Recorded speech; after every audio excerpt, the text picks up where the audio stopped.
I know ഞാൻ ഇച്ചിരി ലേറ്റാന്ന് എനിക്കറിയാം. ഓക്കെ, കഴിഞ്ഞ കുറച്ച് ദിവസങ്ങളായിട്ട് നിങ്ങളും കേട്ടിട്ടുണ്ടാകും European super league is back, അല്ലെങ്കിൽ യുവേഫ ചാമ്പ്യൻസ് ലീഗിനോടൊപ്പം യൂറോപ്യൻ സൂപ്പർ ലീഗിനും കോ എക്സിസ്റ്റ് ചെയ്യാന്നുള്ള ഒരു ഫൈനൽ ജഡ്ജ്മെന്റ് വന്നിട്ടുണ്ട്. ഐ മീൻ ഒരു തരത്തില് ഇറ്റ് വാസ് എക്സ്പെക്റ്റഡ്. കാരണം ഇതിന് പിന്നിലുള്ളത് പാപ്പ പെരസ് ആണ്, ഫുട്ബോളിലെ ഏറ്റവും strongest most influential personality, and he gets whatever he wants.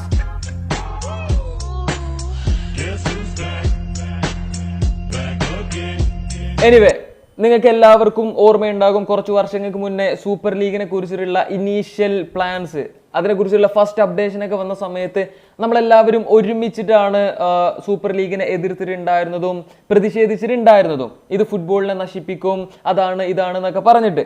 But ഈ ഒരു ന്യൂ സൂപ്പർ ലീഗ് പ്ലാൻസ് അല്ലെങ്കിൽ സൂപ്പർ ലീഗിന്റെ പുതിയ ഫോർമാറ്റ് ഇച്ചിരി ഡിഫറെൻ്റ് ആണ്, അതിൽ നിന്ന് ഇച്ചിരി ഡിഫറെൻ്റ് ആണ്. അതുകൊണ്ട് തന്നെ കുറേ അധികം ഫുട്ബോൾ ഫാൻസ് സൂപ്പർ ലീഗ് നടന്നാലും വലിയ കുഴപ്പമില്ല എന്നുള്ള രീതിയിലേക്കൊക്കെ മാറിയിട്ടുണ്ട്. പുതിയ ഫോർമാറ്റ് അനുസരിച്ചിട്ട് ഏറ്റവും വലിയൊരു ഡിഫറൻസ് എന്നുള്ളത് പ്രൊമോഷൻ, റെലഗേഷൻ, അതുപോലെ 3 ഡിവിഷൻസ് ഉണ്ടാകും, 64 ടീംസ് ഉണ്ടാവും.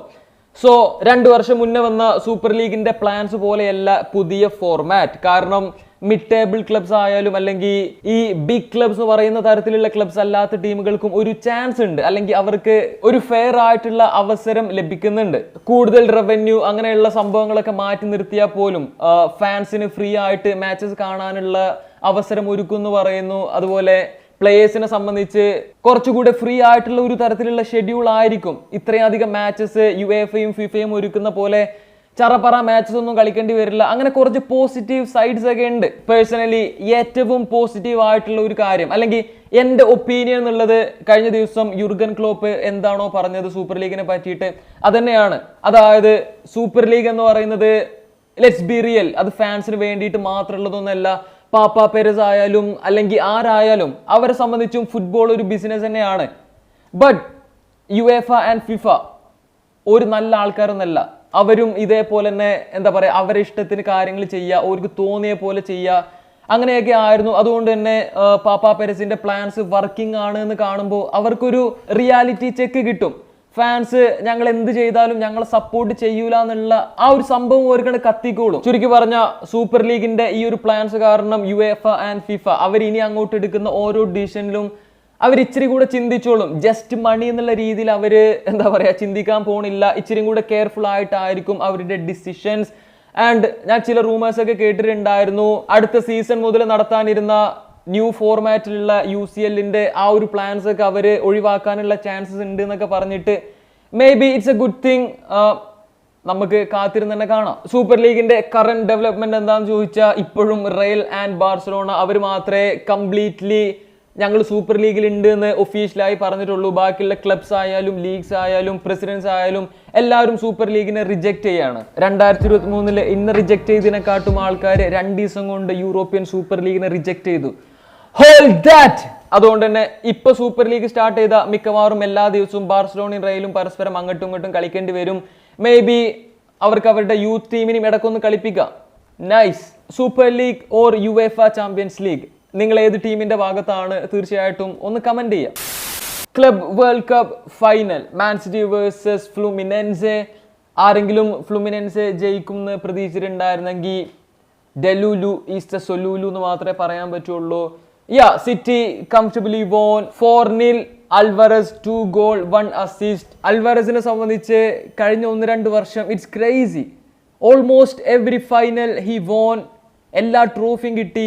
ഇനി റിട്ടയർ ചെയ്താൽ മാത്രം മതി. ഞാൻ മാച്ച് കണ്ടിട്ടൊന്നുമില്ല, എന്താ നടന്നത് എന്നറിയില്ല. റോഡ്രിക്ക് ഇഞ്ചുറി പറ്റി ആൾ കയറിപ്പോയി എന്ന് കേട്ടു. അതുപോലെ Walker and Felipe Melo match കഴിഞ്ഞിട്ട് അടി ഉണ്ടായിരുന്നു എന്നും കേട്ടു. അത്രേ എനിക്കറിയുള്ളൂ. ആക്ച്വലി റോഡ്രിയുടെ ഇഞ്ചുറി റൈവൽ ഫാൻസ് ഒക്കെ സെലിബ്രേറ്റ് ചെയ്യായിരുന്നു. But don't worry, Rodri next Everton മാച്ചിന് തന്നെ ആൾ ഫിറ്റ് ആവും തന്നെ പറഞ്ഞിട്ടുണ്ട്. So rival fans hold that. ഞാൻ എന്തിനാ ഹോൾഡ് ദാറ്റ് പറഞ്ഞതെന്ന് എനിക്കറിയില്ല കേട്ടോ, കാരണം ഐ ഡോണ്ട് ലൈക്ക് സിറ്റ്. അടുത്തത് ഇന്നലത്തെ biggest match, Al Nassr versus Al Ettifaq Saudi Pro League. Al Nassr won 3-1. പ്രത്യേകിച്ച് കാര്യമൊന്നുമില്ല, കാരണം അപ്പുറത്തെ സൈഡില് Al Hilal are not losing man. ഒരു 7-0 ലാസ്റ്റ് മാച്ച് ജയിച്ചത്. കറന്റ്ലി 10 പോയിന്റിന്റെ ലീഡ്. ആ കമ്മിറ്റി ടീം തോൽക്കണില്ല. ഒരാര് വിചാരിച്ചാലും തോൽപ്പിക്കാൻ പറ്റണില്ല. വല്ലാത്ത ജാതി ടീം. അൽ നാസറിനെ സംബന്ധിച്ച് ഇന്നലത്തെ മാച്ച് വളരെ സ്പെഷ്യൽ ആയിരുന്നു. കാരണം ഒരിക്കലും നടക്കാത്ത ഒരു കാര്യം ആഫ്റ്റർ കുറെ മന്ത്സ് നടന്നു. അൽ നാസറിന് ഒരു പെനാൾട്ടി കിട്ടി.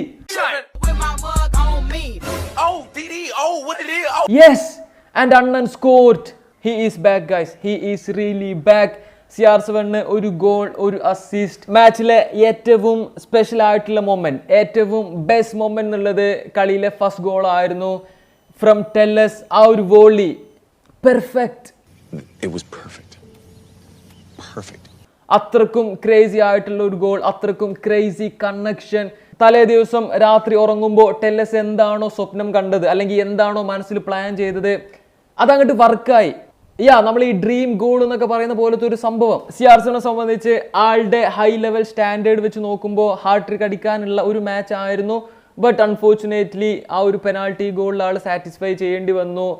ആൻഡ് സാദിയോ മാനെ, ആ പെനാൾട്ടിയുടെ കാര്യം പറയുമ്പോൾ ഷാഡിയോ മാനെ, ആ ഒരു second half Sadio Mane was different gravy. അത്രക്കും കോൺഫിഡൻ്റ് ആയിട്ടുള്ള ഒരു പെർഫോമൻസ്. മാൻ, ഈ ഒരു സാദിയോ മാനെ ബാക്കിയുള്ള മാച്ചസിലും കാണാൻ കഴിഞ്ഞ അൽ നാസർ വിൽ കുക്ക്. ഓക്കെ, കാരണം ബ്രോ സോ കോൺഫിഡൻറ്റ് മാൻ. അത്രക്കും ഈസി ആയിട്ട് ആ ഒരു അൽ ഇത്തിഫാഖ് ഡിഫൻസിനെതിരെ കളിക്കുക. മാച്ച് കണ്ടപ്പോൾ മാനെ ഒരു ഗോൾ അടിക്കണം എന്ന് ഞാൻ ശരിക്കും ആഗ്രഹിച്ചിട്ടുണ്ടായിരുന്നു. 17 ഗോളുകൾ, 9 അസിസ്റ്റ്. കറന്റ്ലി SPLന്റെ ഇൻഡിവിജ്വൽ സ്റ്റാറ്റ്സിൽ CR7 തന്നെയാണ് ഒന്നാമത്. ബട്ട് ആ ഒരു കോമ്പറ്റീഷൻ ഭയങ്കര ടഫ് തന്നെയാണ്. പിന്നാലെ മിത്രോവിച്ചും ബാക്കിയുള്ള പ്ലേയേഴ്സ് ഒക്കെ ഉണ്ട്. ആൻഡ് ഓഫ് കോഴ്സ് ബ്രോസോവിച്ച് ആളുടെ first ever Saudi Pro league goal നേടിയിട്ടുണ്ട്. കൺഗ്രാറ്റ്സ്. ഇത്രയൊക്കെ ഉള്ളൂ. നിങ്ങളുടെ ഒപ്പീനിയനും കാര്യങ്ങളും കമൻറ്റ് ചെയ്യുക. വീഡിയോ ഇഷ്ടപ്പെട്ട like, subscribe. Thanks for watching.